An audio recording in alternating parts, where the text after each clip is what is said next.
La primera vegada que vaig veure la trona va ser a instàncies d'un company. Diguem-ne que era el que ideava les vies. Era un company molt més gran que nosaltres, que pràcticament ja no escalava. I llavors nosaltres d'alguna manera fèiem com de peons. I ens va portar allà i ens va dir: us atreviríeu per aquí? Doncs sí, ens atreviríem. I així es va començar la història. Després de molts dissabtes de treball, que sortíem de Barcelona a les 6 de la tarda o por ahí, anàvem amb tren fins al Figaró, llavors a peu, i arribàvem a la trona, doncs no t'enganyo, a les 11 o a les 12 de la nit.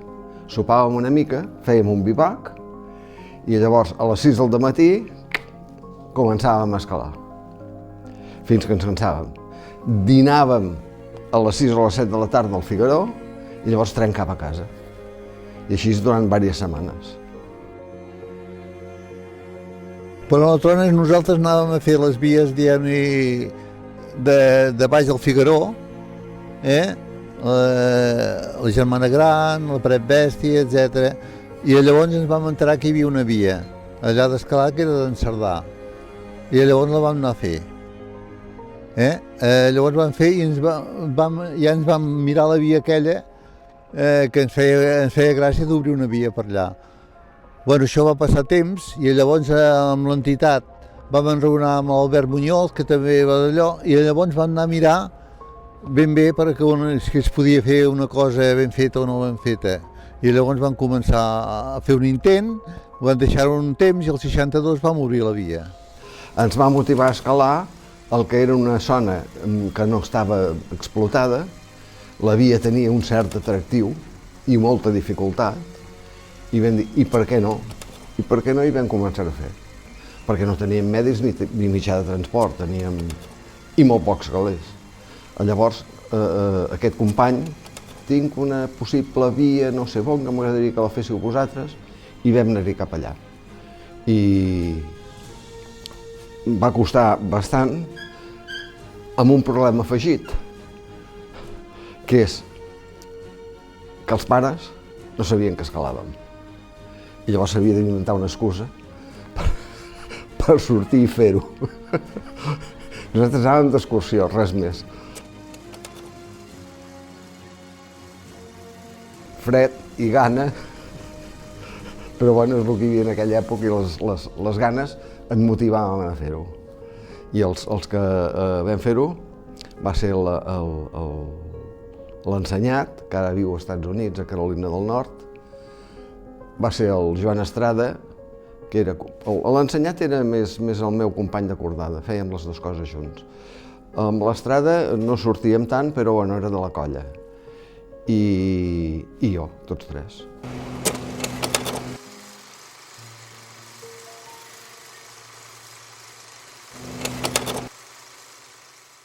Que el Guillem Cuadrado faci la via en lliure, per mi és un adelanto i és un honor, no?, o un privilegi saber que algú té la capacitat de fer-ho.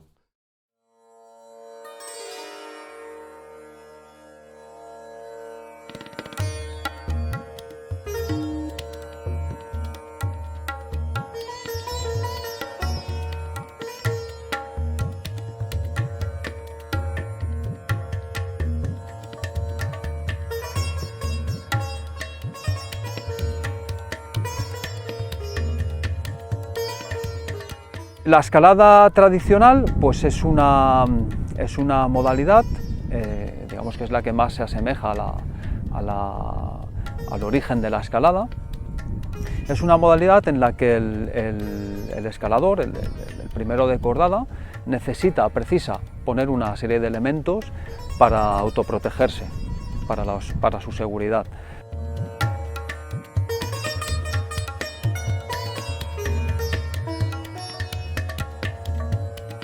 La escalada tradicional se basa en un tetraedro muy bien definido. El primer elemento sería la maestría en la colocación de seguros, friens, empotradores, merlets, el gesto motriz, el movimiento como en la escalada deportiva, ciertas habilidades cognitivas como es la intuición, es la estrategia, es la gestión del miedo, y el compañero. El compañero pues supone casi el 50% del éxito en una ascensión.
Para mí la escalada tradicional pues es la forma más completa de escalar y la que precisa más conocimiento y más contenidos dentro de lo que son todas las modalidades.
La primera vegada que vaig venir a la Trona és l'any 78, a fer alguna de les vies d'artificial, i posterior vaig venir a fer la Badalona. Et aniré dient que recuperis així, perquè si no aquí...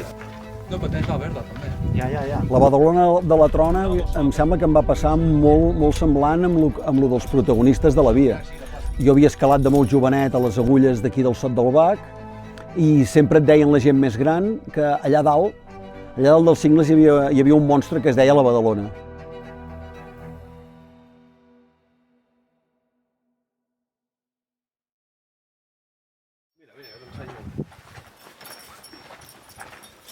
Les cintes aquí n'hi ha 4 també. I un dia vens a petar-hi.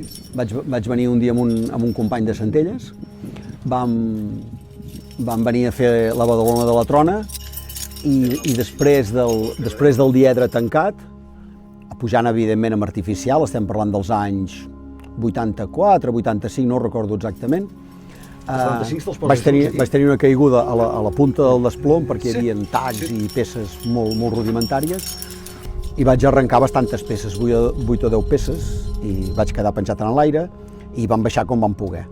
I van dir, tornarem. En aquell moment ja van posar algun buril de més, perquè els claus no ens quedaven bé, no tenien friens i els claus no ens en enfiàvem. I amb una de les repeticions de la Badalona, en aquell moment, jo ja estava fent escalada esportiva, en aquell moment jo ja anava sortint dels estreps. I, ostres, aquí em puc agafar, i m'ho anava mirant ja, em anava lligant amb els anclatges, però jo li anava veient color, el que es diu normalment, li veia color.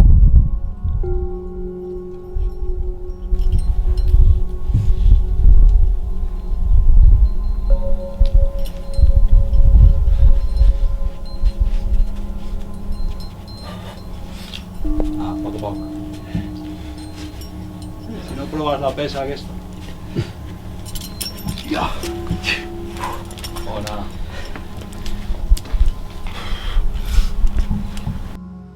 Bé, i llavors en un moment determinat vaig dir no, ara t'ho has d'agafar en sèrio. I la vaig venir a provar 2 o 3 vegades i vaig veure que s'encadenava, que es feia tota.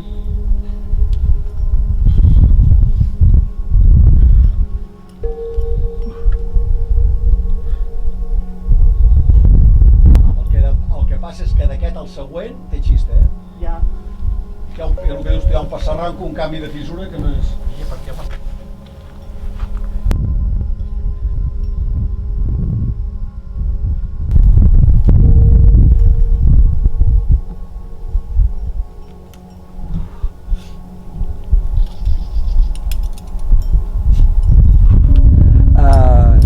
Vaig decidir, aquí parla esportivament, però la vaig deixar perquè es pogués repetir amb artificial, és a dir, amb peces mòbils. Entre peça i peça de les que jo posava, i la prova és que hi havia gent que venia cada any a fer-la amb A2, amb artificial. Era segura i disfrutaven. I durant tots aquests anys la gent l'ha anat repetint com una gran via.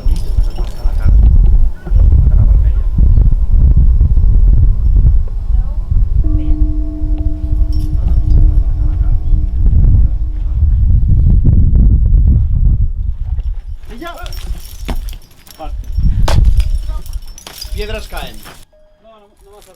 Yo descubro la vía Badalona con 14 años porque el Sot del Bac es una zona de una escuela de escalada que está a pie de los Singlas. Allí aprendí a escalar y uno de los objetivos más, digamos, superiores a la escuela esta era subir a la Trona y escalar la Badalona, que era una vía artificial que se abrió en los años 60 y bueno, ahí podías practicar pues las técnicas combinadas, que es el artificial con el libre, que es como se abrió, es A2 quinto más.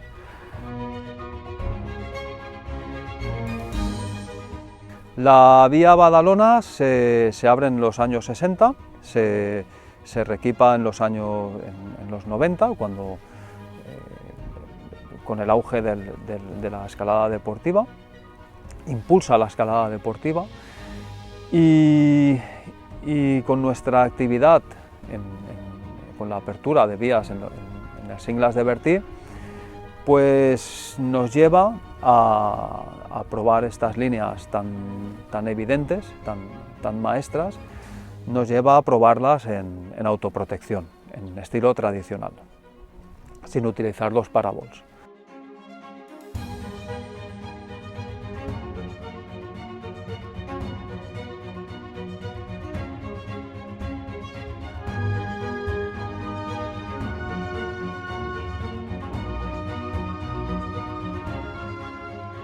Y nos damos cuenta de que esta vía, sin los parabols, sin las chapas, pues conservaría el mismo talante, tal como se abrió, que es a 2/5 más.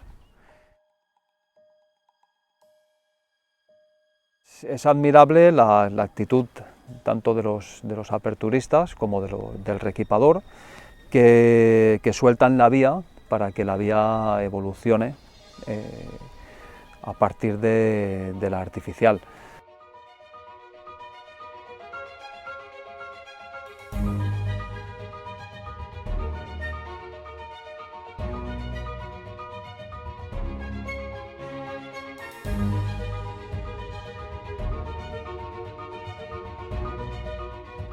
Però és molt curiós perquè jo crec que la Badalona, com altres vies de la Trona, estan canviant.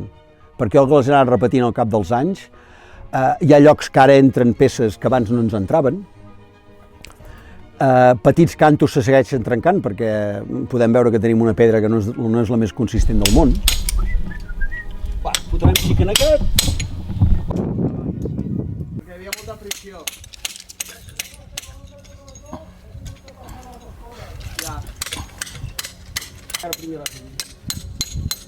Bueno, aquí tenim un escalàstrid de cojones.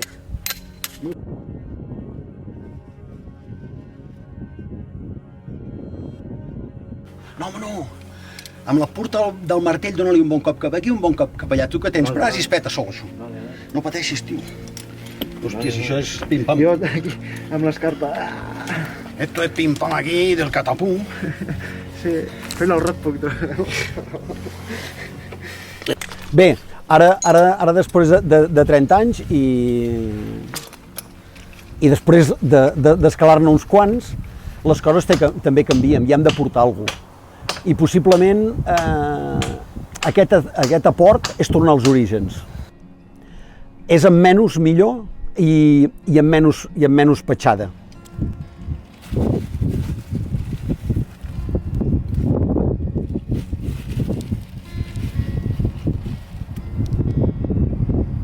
Muy curioso el círculo que cierra, que es una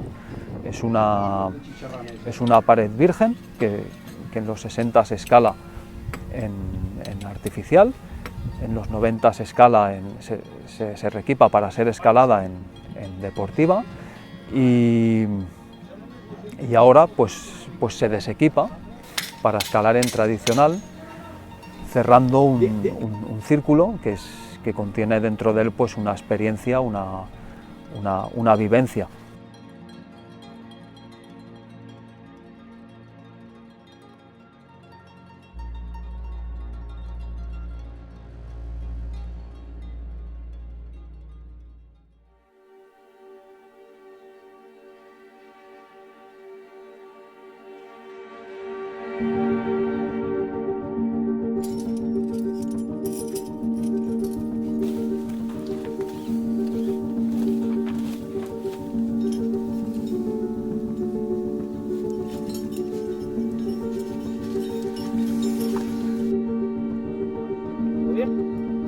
Oye, a portada la sagrada, tío. Venga, al momento.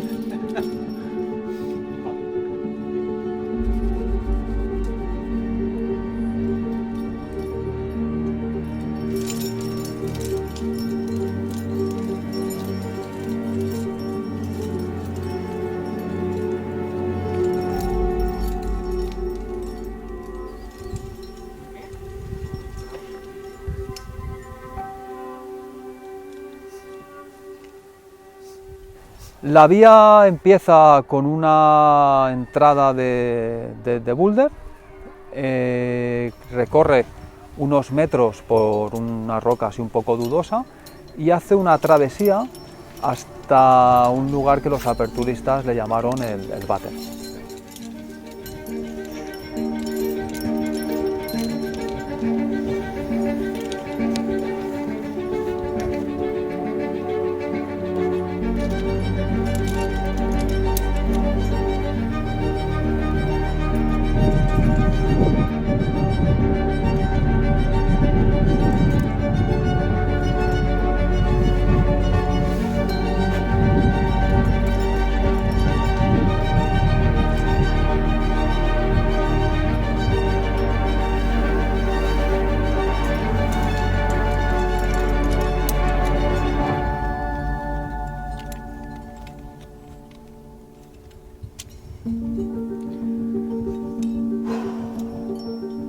Venga, Guille.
A partir de aquí, la vía sigue por un sistema de fisuras que es imprescindible, te hace imprescindible el empotrar manos y pies, en ocasiones la espalda. Esta sección se le llama el entrecuix.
Luego está la parte del trono, que es un flanqueo inverso, esta vez hacia la izquierda, hasta colocarse debajo de un techo y superar este techo, que sería el trono.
Ai.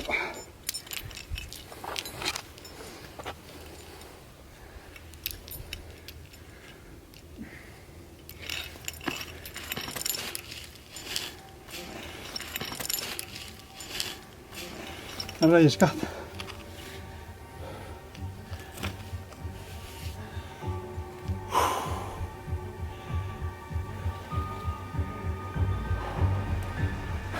Estas 3 secciones serían las más significativas. A partir de aquí es una escalada de 6B hasta la repisa donde se montaría la reunión.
Cuando encadené la vía en libre y en estilo tradicional, pues la hice en una tirada, superando las 3 secciones y emplazando la reunión en el lugar donde, primero, donde te permite la autoprotección para montar la reunión y segundo, donde es el fin de las dificultades.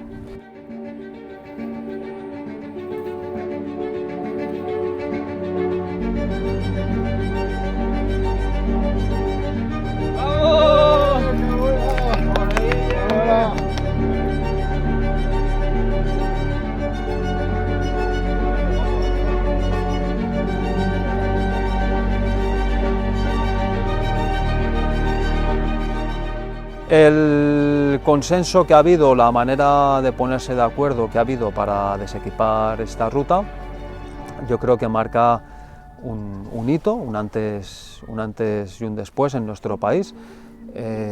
Son fenómenos que se han visto en otros países, como en Inglaterra, pero aquí no.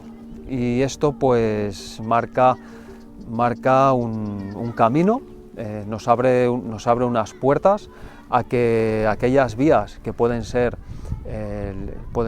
liberadas, pueden ser escaladas con elementos de autoprotección, pues que cedan el paso a la evolución y cedan el paso a la consciencia colectiva como escaladores en la protección del medio.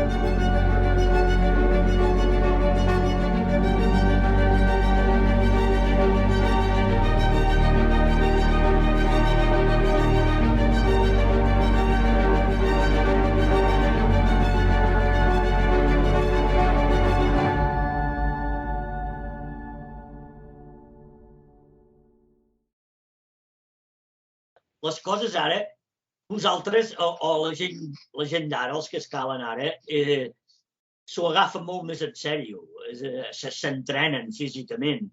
És una cosa que... És un esport, ara és un esport... Per nosaltres és crazy, no? És allò que dius... Sí. Nosaltres no fèiem entreno de cap classe. L'únic entrenos que fèiem eren quan anàvem, sortíem i fèiem l'escalada. Llavors era l'entreno que fèiem. Ara les coses són diferents. Nosaltres no érem d'atletes. Nosaltres anàvem amb la pipa, la miqueta de conyac, després... Era un ambient molt diferent. Quan ho recordes ara, eren temps que van ser bons, eren molt macos, van ser uns dies molt bonics. I allò que dic jo, nosaltres sempre que hi parlem amb en Joan, sempre amb el mateix, no? Sempre diem el mateix, caram, ho vam passar-ho bé. Per l'apertura de la via, sobre la marxa anàvem improvisant. I era qüestió de portar tacos de fusta, de portar estreps, de portar un electrón, no sé si sabeu el que és un electrón.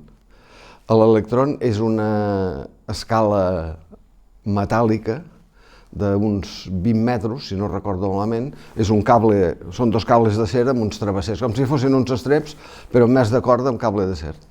I llavors, depèn de l'altura on estàvem, es penjava l'electrón per baixar i que pugés un altre company per anar més de pressa.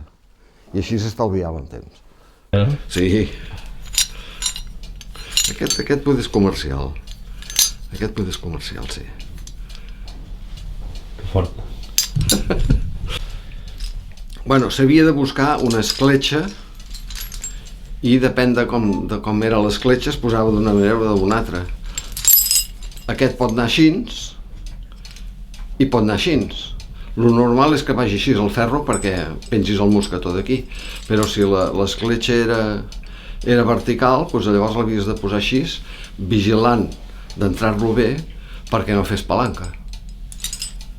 I llavors l'havies d'anar picant fins que feia un cling, cling, cling, més agut, no era un soroll sec, xaf, xaf, sinó cling, cling, i llavors deies, bueno, ara el tinc segur, i llavors ja te'n podies enrefiar. O sigui que hi havia molta manualitat. Bueno, vam fer tacos de fusta, llavors vam obrir uns angles de ferro amb uns forats, que és el que entraven a les escletxes més grosses del sostre, algun pitó i alguna pitonissa de buril que es va fer servir. Home, amb els anys que he passat, vull dir, les tècniques han acabat i tot el material, vull dir, vaig estar 20 anys, que després vaig tenir un accident sense fer escalada, i llavors, després de 20 anys, vaig començar una altra vegada a fer una sort, i els materials i les coses que hi havia no tenien res a veure amb el començament, vull dir, es pot fer perfectament, perquè allà hi havia moltes escletxes i es pot assegurar bastant. En frienys es pot assegurar molt bé. Això és el voldria de l'època. Hòstia. Això és el voldria, ara us ensenyo com va això.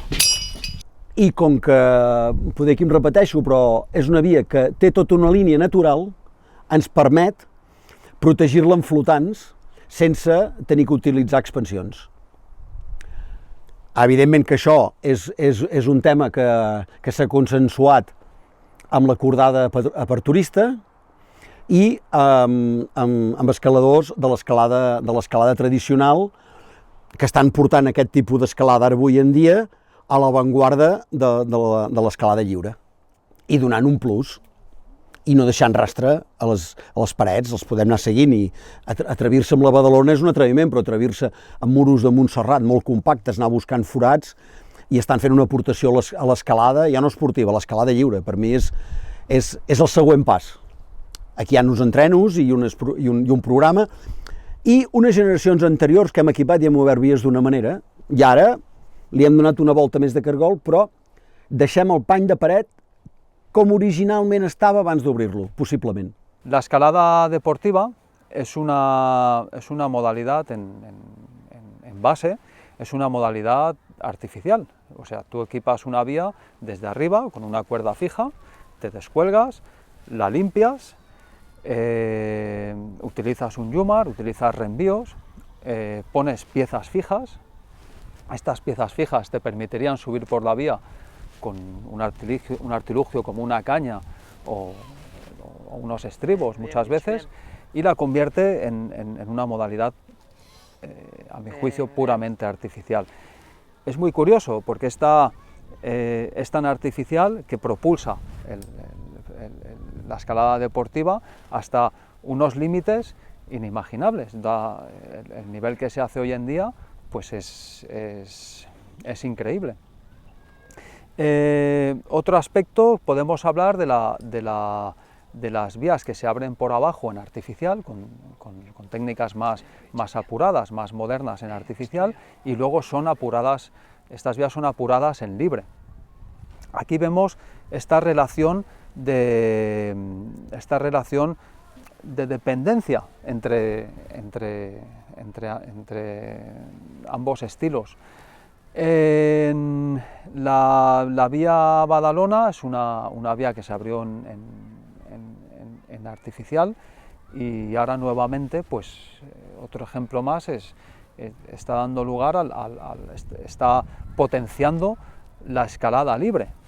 Primero la escalada deportiva y luego la escalada libre, que es la escalada puramente con autoprotección.